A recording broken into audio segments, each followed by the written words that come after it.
For this lesson, I'm using the Premiere Pro project file 0802 Adjust Volume Over Time.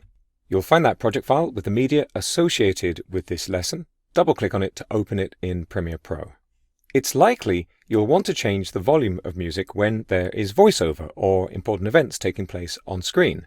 To achieve this, you'll use a special kind of mark called a keyframe, which stores the volume you want at a particular time. Let's try it with this sequence.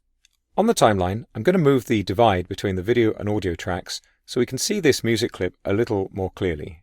In fact, I think I'll make the track a little taller as well so we can see the waveform. Keyframes are added to this white line, the volume level for the clip. And if you can't see that white line, which is sometimes called a rubber band, click on the Settings menu for the timeline and make sure Show Audio Keyframes is enabled.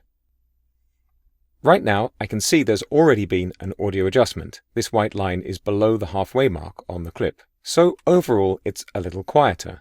I'm going to zoom in a little so I can see the clip more clearly, using the navigator at the bottom of the timeline panel, and I'm going to switch to the pen tool.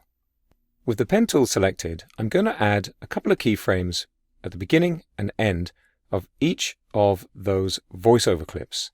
I want the music to get quieter during the voiceover. I'll just do the first two here so you can see how this looks. Now, I can click on any of these keyframe marks and adjust the volume. Or, if I hold down the Control key on Windows or Command key on macOS, I can click on the line between two keyframes and drag it down to make a flat level adjustment.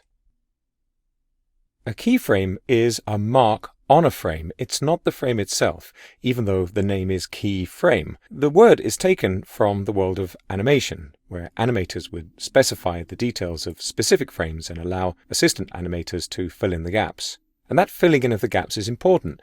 You can see here on the timeline the rubber band dips over time, and then it's flat for a while, and then it raises over time. That adjustment over time is called interpolation, and it happens automatically when you add keyframes in Premiere Pro. It's also worth noting that keyframes are on the clip, not on the timeline. So if I go back to the selection tool and move this clip along the timeline, you can see those keyframes move with it. I'll just undo that with Ctrl-Z on Windows or Command-Z on macOS. Another way to add keyframes in Premiere Pro is to use the audio clip mixer. I'm going to set the playhead a little bit further back on the timeline and go to the audio clip mixer.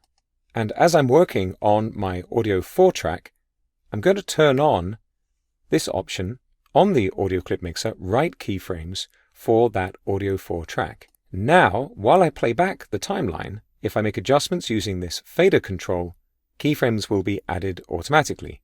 And let's take a look at that. I'm going to use the space bar to start and stop playback.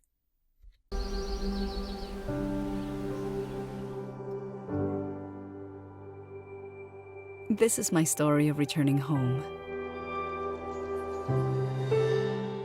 To the land of the eternal spring. You can see right away lots of keyframes have been added using this method.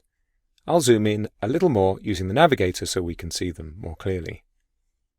The selection tool will allow you to select and move keyframes. But if you want to select and move multiple keyframes, go back to the pen tool, and now you can lasso to select them and move them all together. Remember, the higher a keyframe is, the louder the volume will be. If you want to delete keyframes, make sure they're selected and press the delete key. Remember, when you finish working with a tool like the pen tool, be sure to go back to the selection tool afterwards so everything functions as you expect. Once you master keyframing, that's adding marks with specific settings on them, you'll discover you can apply the same technique in lots of ways, including when working with visual effects.